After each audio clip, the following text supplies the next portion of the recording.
नमस्कार साथियों, प्रिय विद्यार्थियों, मैं महेंद्र बाजिया हमारे ऑनलाइन YouTube चैनल ई स्माइल स्टडी पर आपके लिए एक नया वीडियो लेके आए हैं। गुप्त साम्राज्य। गुप्त साम्राज्य की स्थापना से पहले हम देखते हैं कि कुषाणों की सत्ता थी 230 ईस्वी तक। इसके बाद में साम्राज्य अस्थिर हो गया। 230 से लेकर 275 ईस्वी तक साम्राज्य की अस्थिरता बनी हुई थी। इसके बाद गुप्त साम्राज्य की स्थापना करने वाला व्यक्ति था श्रीगुप्त।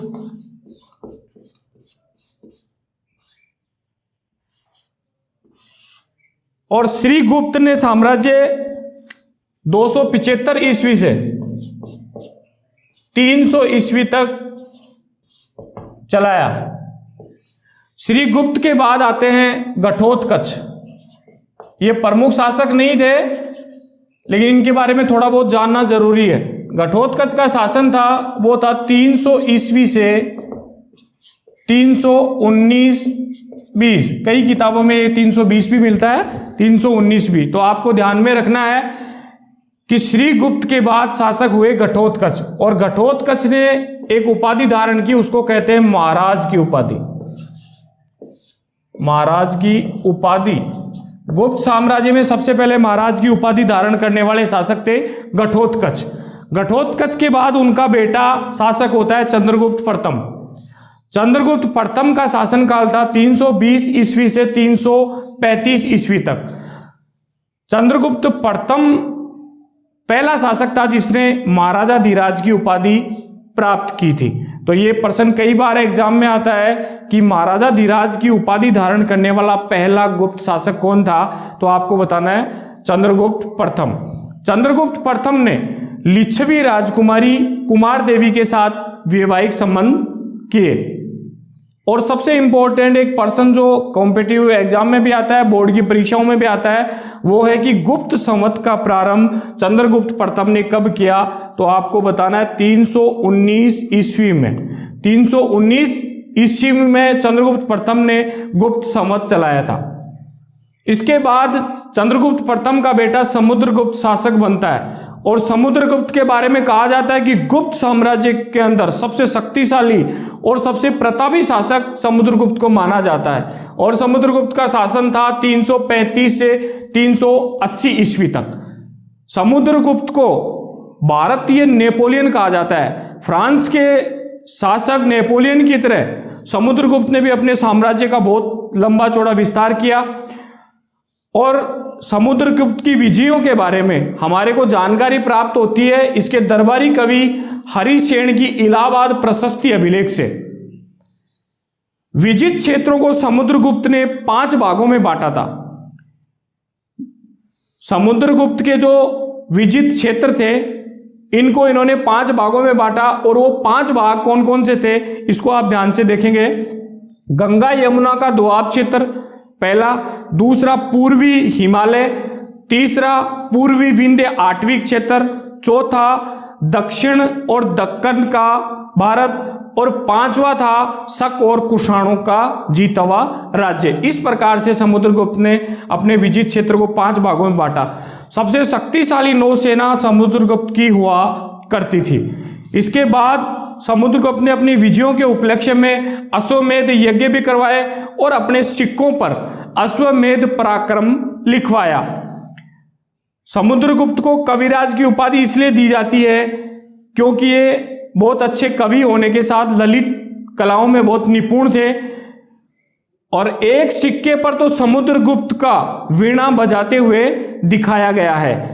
समुद्रगुप्त को विष्णु भक्त कहा जाता है, लेकिन ये अन्य धर्मों का भी उसी प्रकार समान आदर किया करते थे। समुद्रगुप्त की जानकारी के बाद हम लेते हैं समुद्रगुप्त के पुत्र चंद्रगुप्त सेकंड की बात। समुद्रगुप्त के बाद चंद्रगुप्त सेकंड शासक बना। और चंद्रगुप्त सेकंड का जो शासनकाल था वो था 380 से 412 ईस्वी तक। चंद्रगुप्त सेकंड का कई जगह हमारे को देवगुप्त और देवराज नाम भी मिलता है। तो आपको इसका ध्यान रखना है कि देवगुप्त और देवराज चंद्रगुप्त सेकंड के ही अन्य नाम हैं। चंद्रगुप्त सेकंड ने अपने साम्राज्य का विस्तार किस प्रकार किया? चंद्रगुप्त सेकंड ने विवाह संबंधों के आधार पे और विजयों के आधार पे अपने साम्राज्य को बढ़ाया। और सबसे पहले चंद्रगुप्त सेकंड ने नाग राजकुमारी कुबेर नागा के साथ वैवाहिक संबंध करके अपने साम्राज्य का विस्तार किया। कुबेर नागा से पुत्री का जन्म हुआ, उसका नाम था प्रभावती गुप्त।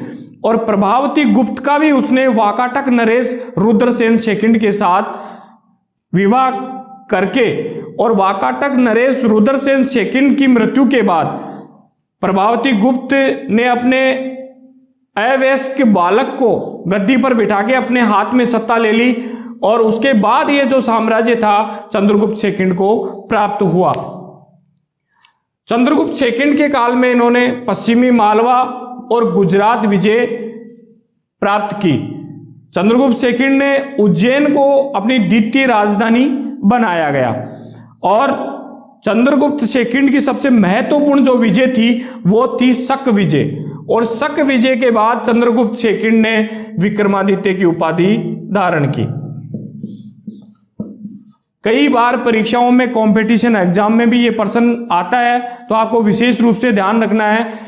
प्रश्न इस प्रकार बनता है कि शक विजय के बाद चंद्रगुप्त सेकंड ने कौन सी उपाधि धारण की? तो आपको बताना है विक्रमादित्य उपाधि। या फिर यह भी प्रश्न आ सकता है कि विक्रमादित्य की उपाधि धारण करने वाला गुप्त शासक कौन था? तो आपको बताना है चंद्रगुप्त सेकंड। चंद्रगुप्त सेकंड के कार्यकाल में फाहियान एक चीनी यात्री था, वो भारत आया। और फाहियान का भारत आने का मकसद था बौद्ध धर्म का प्रचार प्रसार करना और बौद्ध स्थलों की जांच करना। फाहियान बौद्ध धर्म के प्रचार के लिए किसके कार्यकाल में आया? तो आपको ध्यान रखना है चंद्रगुप्त सेकंड के काल में फाहियान भारत आया था। चंद्रगुप्त सेकंड के बाद शासक हुआ कुमारगुप्त। और कुमारगुप्त का जो कार्यकाल था वो था 414 से 455 ईस्वी। सबसे महत्वपूर्ण जो घटनाएं थी इसके काल की दो ही थी, और वो दो बातें आपको याद रखनी है। ये भी प्रश्न बार बार कंपटीशन एग्जाम में भी आता है और बोर्ड की परीक्षाओं में भी आता है। तो सबसे पहले कुमारगुप्त के बारे में कहा जाता है कि जो नालंदा विश्वविद्यालय था, बहुत बड़ा शिक्षा का केंद्र हुआ करता था, उसका संस्थापक कुमारगुप्त को माना गया है। और इसके काल में जो साम्राज्य विस्तार था वो था सौराष्ट्र से बंगाल तक। सौराष्ट्र से बंगाल, कुमारगुप्त का साम्राज्य विस्तार था सौराष्ट्र से बंगाल तक। और इसके काल की एक महत्वपूर्ण घटना थी कि पुष्यमित्रों का विद्रोह इसके कार्यकाल में हुआ और पुष्यमित्रों को कुमारगुप्त ने हरा दिया। कुमारगुप्त के बाद गुप्त वंश का शासक होता है और अंतिम महान शासक भी कह सकते हैं, वो था स्कंदगुप्त। और स्कंदगुप्त का कार्यकाल था 455 ईस्वी से 467 ईस्वी तक। स्कंदगुप्त ने मौर्यों द्वारा निर्मित सुदर्शन जो झील थी उसका जीर्णोद्धार करवाया था। और इस सुदर्शन झील के जीर्णोद्धार की हमारे को जानकारी मिलती है जूनागढ़ के अभिलेख से।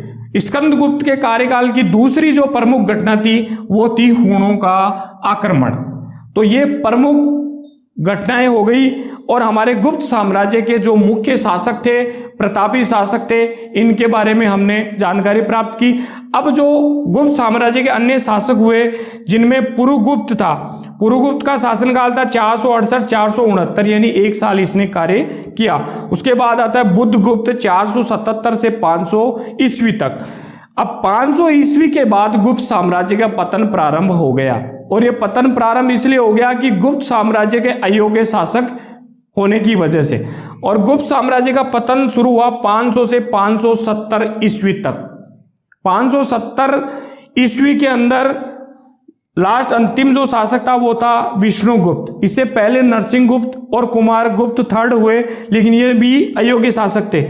और इंपॉर्टेंट पर्सन ये भी आता है कि गुप्त वंश का अंतिम शासक कौन था, तो आपको बताना है विष्णुगुप्त। छोटी छोटी जानकारी, मुख्य मुख्य बातें हमने बोर्ड पे बताई है। अभी तक हमने देखा गुप्त साम्राज्य के प्रमुख शासकों के बारे में। अब हम देखते हैं कि गुप्त वंश की कौन कौन सी सांस्कृतिक उपलब्धियां थी। तो सबसे पहले आपको यह देखना है कि गुप्त वंश कौन से धर्म को प्रमुखता से मानता था। तो गुप्त वंश ने वैदिक धर्म को मान्यता दे रखी थी, लेकिन साथ में ही बौद्ध और जैन धर्म को भी आश्रय दे रखा था। इसको भी ये आदर भाव से देखते थे। गुप्त वंश के अंदर अभिज्ञान शाकुंतलम नाटक और रघुवंशम महाकाव्य की जो रचना थी ये कालिदास ने की। काफी बार परीक्षा में प्रश्न आता है अभिज्ञान शाकुंतलम किसकी रचना है और रघुवंशम महाकाव्य, तो ये रचना है कालिदास की। ये इसलिए है कि गुप्त वंश की सांस्कृतिक उपलब्धियों में इनको गिना जाता है। इसके बाद आता है मृच्छकटिकम नाटक, और ये मृच्छकटिकम जो नाटक था गुप्त वंश के अंदर लिखा गया शूद्रक के द्वारा। और अगला जो ग्रंथ है मुद्रा राक्षस, और मुद्रा राक्षस लिखी विशाख दत्त ने। विशाख दत्त ये प्रमुख ग्रंथ थे जो गुप्त वंश की सांस्कृतिक उपलब्धियों में गिने जाते हैं। इसके बाद रामायण और महाभारत और मनु संहिता का जो वर्तमान स्वरूप था वो गुप्त वंश के समय में ही स्पष्ट रूप से सामने आया। गुप्त वंश के काल में बहुत से गणितज्ञ और ज्योतिषी भी इनकी सांस्कृतिक उपलब्धियों में गिने जाते हैं, जिनमें नाम आता है आर्यभट्ट का, वराहमिहिर और ब्रह्मगुप्त का। इन तीनों का गणित के क्षेत्र में और ज्योतिष के क्षेत्र में बहुत योगदान है। गुप्त वंश के काल में दशमलव प्रणाली का आविष्कार हुआ। सांस्कृतिक उपलब्धियों में यह भी एक महत्वपूर्ण बात है। प्रश्न भी इस प्रकार पूछा जाता है कि दशमलव प्रणाली का जो आविष्कार था वो कौन से वंश के समय में हुआ, तो हमारे को ध्यान रखना है कि दशमलव प्रणाली का जो आविष्कार था वो गुप्त वंश के समय में हुआ। वास्तुकला, चित्रकला और धातुकला के जो प्रमाण हैं वो हमारे को झांसी और कानपुर के अवशेषों से प्राप्त होते हैं। झांसी और कानपुर के अवशेषों से प्राप्त होते हैं। और वास्तुकला, चित्रकला और धातुकला इनकी महत्वपूर्ण बातें हमारे को अजंता की गुफाओं से, दिल्ली के स्थित लौह स्तंभ से, और नालंदा के अंदर बुद्ध की जो मूर्ति है 80 फीट की यहां से, और सुल्तानगंज से बुद्ध की एक तांबे की प्रतिमा मिली है 7.5 फीट की। यहां से गुप्त वंश की वास्तुकला, चित्रकला और धातुकला के प्रमाण हमारे को देखने को मिलते हैं। तो इस प्रकार हमने गुप्त वंश के प्रमुख शासकों के साथ साथ गुप्त वंश की सांस्कृतिक उपलब्धियों के बारे में जाना। काफी ग्रंथों के भी इसमें प्रश्न है, काफी एग्जाम में प्रश्न भी आते हैं। अभी हमने गुप्त वंश के प्रमुख शासकों के बारे में देखा, उसके बाद हमने गुप्त वंश की प्रमुख सांस्कृतिक उपलब्धियां देखी। अब हम देखते हैं कि गुप्तकालीन समाज की किस प्रकार व्यवस्था थी। तो सबसे पहले गुप्त वंश का जो समाज था, वर्ण व्यवस्था जो यहाँ की थी वो जन्म के आधार पर निर्धारित की जाती थी, और वर्ण व्यवस्था को 4 भागों में बांटा गया है गुप्त काल के अंदर। सबसे पहले ब्राह्मण जो अध्ययन, अध्यापन, यज्ञ का कार्य करवाते थे।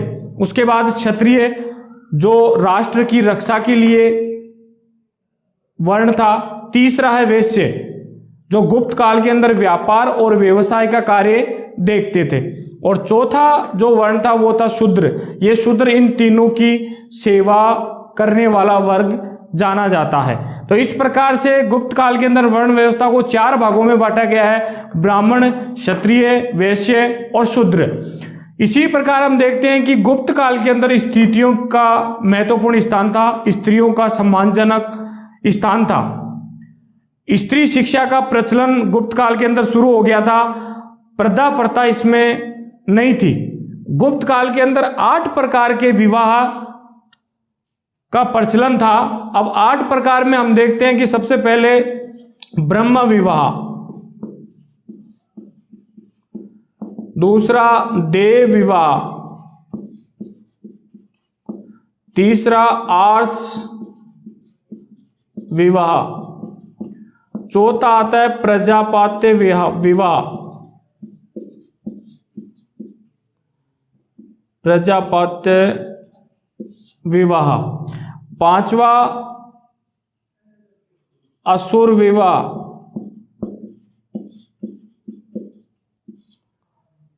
6ठा गंधर्व विवाह,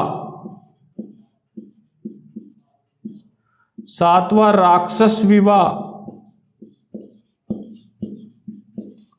और आठवां विवाह का प्रकार था पेशाच विवाह।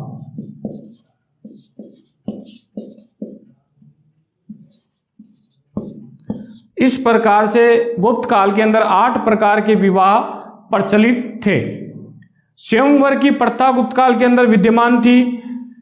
कायस्थ एक गुप्त काल के अंदर वर्ग हुआ करता था जो बाद में जाके जाति बन गया था, और इसी प्रकार महिलाओं की सम्मानजनक स्थिति में पुत्र के अभाव के अंदर पुरुष की संपत्ति का अधिकार पत्नी का होता था।